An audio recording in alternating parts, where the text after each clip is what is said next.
Alright guys, what is going on? I'm Tubby Emo. A story came out yesterday that was talking about Hulk Hogan, and if you guys don't know his status, his contract with TNA right now is currently up. And so there was speculation about him potentially coming back to the WWE or, re-signing with TNA for more money.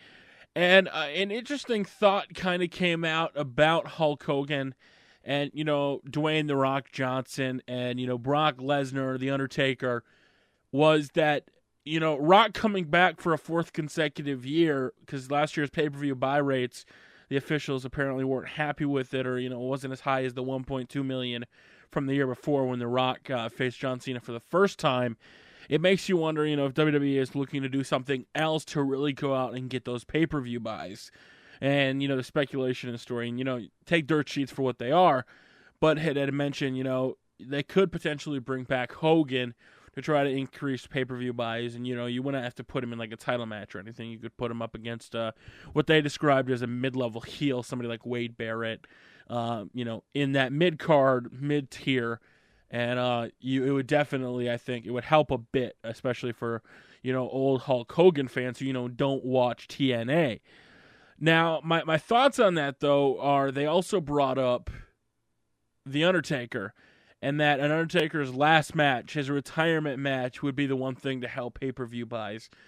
And I definitely think that would be the case to me, signifying that this is Undertaker's last match. WWE would be stupid not to. Like, if they knew it was Undertaker's last year, because every year we wonder, is Undertaker going to be back? And yes, he's came back every year. If they lost that opportunity where, say this year he goes out, he wrestles somebody, he beats them, and then he decides that was his last match, similar to Edge, they lose out on a huge opportunity for a pay-per-view. And I know it's not always about the money, but, it is what it says. It is. It is business. And I think they would be smart to go out on top like that with The Undertaker. But with Hulk Hogan especially, I think it might be worth it for WWE. I don't know how much they'd have to pay him, because I don't know, what TNA is offering him. And, some are speculating they don't want to have to go up against TNA because they're going to have to offer him a lot more money than they normally would have.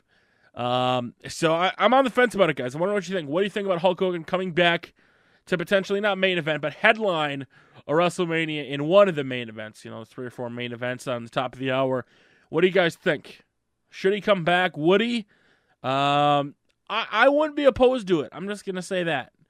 As much as, I'm kind of over Hulk Hogan and I don't want to see him wrestle ever again or anything like that, I still think it would be cool to see him in the ring in a WWE to close out his career. So let me know what you guys think in the comment section below. Until next time, we'll see you all later.